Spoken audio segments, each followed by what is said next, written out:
Chapter 2, Bin Laden's Empire.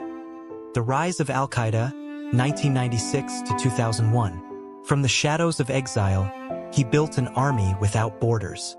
In May 1996, under increasing international pressure, Sudan expelled Osama bin Laden. He returned to Afghanistan, just as the war-ravaged country was slipping into theocratic rule under the Taliban. For bin Laden, it was the perfect storm. A lawless sanctuary, a sympathetic regime, and a chance to rebuild.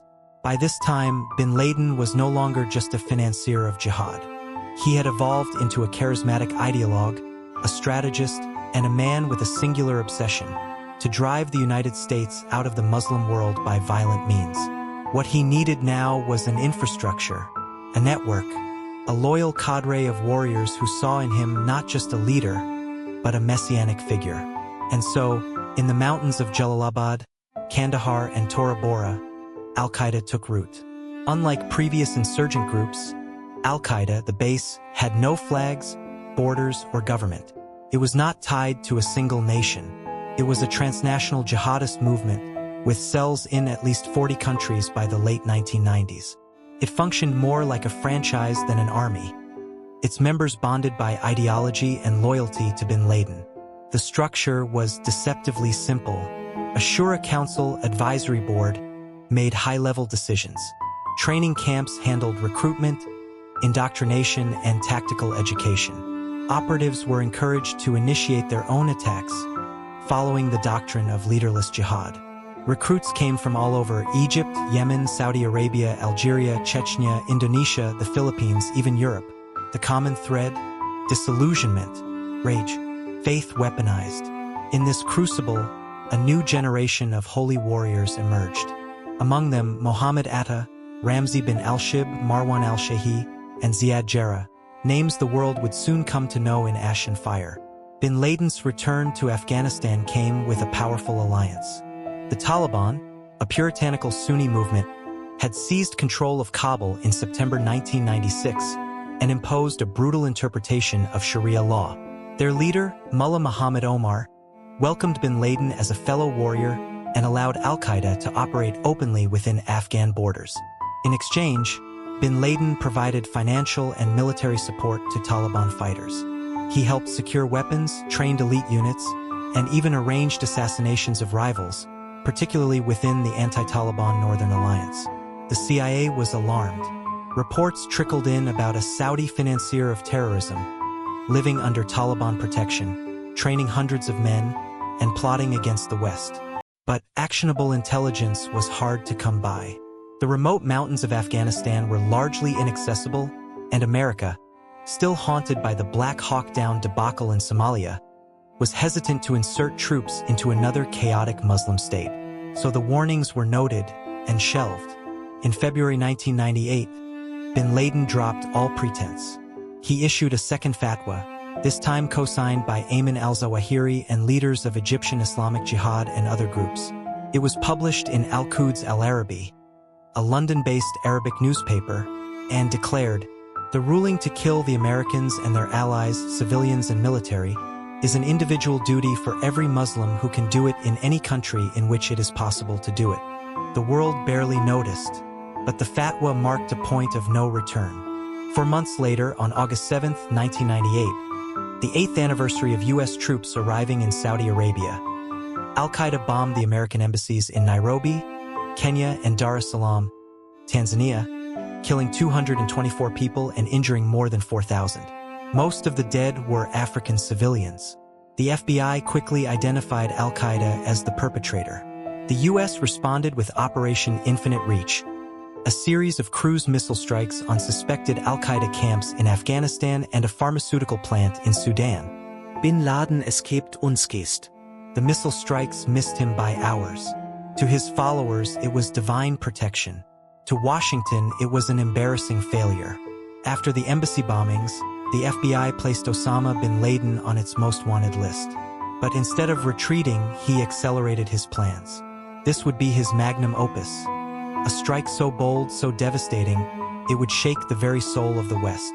The blueprint for what would become 9/11 was originally proposed by Khalid Sheikh Mohammed, a Kuwaiti-born engineer who had previously plotted the Bajinka plan, a failed scheme to blow up multiple U.S. airliners over the Pacific in 1995. Bin Laden loved the idea but scaled it up. The new plan: hijack for commercial jets, turn them into missiles, and strike iconic American targets. To carry out the operation, Al-Qaeda would need pilots with Western visas, clean operatives without links to known terror cells, stealth logistics to move money, people, and instructions across borders. The solution was the Hamburg cell. In Hamburg, Germany, four radicalized Muslim students were preparing for jihad. They were well-educated, multilingual, and invisible to authorities. The group was led by Mohammed Atta, a devout and severe Egyptian architect with a cold, academic demeanor. Alongside him, Marwan al-Shehi, Ziad Jarrah, and Ramzi bin al-Shib. Between 1999 and 2000, these men traveled to Afghanistan and met directly with bin Laden and his lieutenants. Atta was selected to lead the operation. Training began in earnest. Their instructions were chillingly simple. Blend in. Take flight lessons. Learn how to fly large passenger jets. Study American culture. Do not draw attention. By mid-2000, several of them were in the United States, living quietly in places like Florida and Arizona, posing as students, tourists, and professionals. The countdown had begun. Between 1999 and 2001, at least 12 intelligence agencies, including those of the US, Germany, Israel, and the UK, picked up fragments of a coming storm. Warnings were issued. Memos were written. Some even reached the desk of President George W. Bush. Notably, in July 2001, the CIA received word from foreign allies that something big was coming. In August 2001, President Bush received a presidential daily brief titled, "Bin Laden Determined to Strike in U.S." FBI agents in Arizona and Minnesota raised concerns about Muslim students taking flight training. But the warnings were lost in a sea of bureaucratic inertia. The FBI and CIA were siloed. Immigration records were poorly managed. No one connected the dots in time. The hijackers passed through airport security, flight schools, and visa interviews with minimal resistance. The entire Al-Qaeda operation cost an estimated $500,000, a fraction of the U.S. military budget, but enough to rewrite history. By summer 2001, the 19 hijackers were all on U.S. soil. They lived modestly, staying in motels, renting cars, and blending into everyday American life. They trained on flight simulators. Some took flying lessons in small Cessna aircraft. Others practiced close combat techniques. And then they waited. Their targets were carefully chosen. American Airlines Flight 11, North Tower, WTC.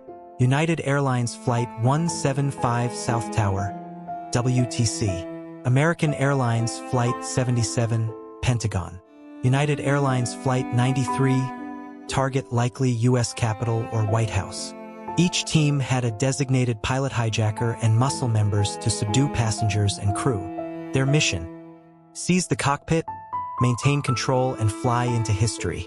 They communicated only with their handlers abroad, using payphones, coded emails, and face-to-face meetings. Bin Laden received updates and final confirmations in late August. The stage was set. The players were in position. The world, still blissfully unaware,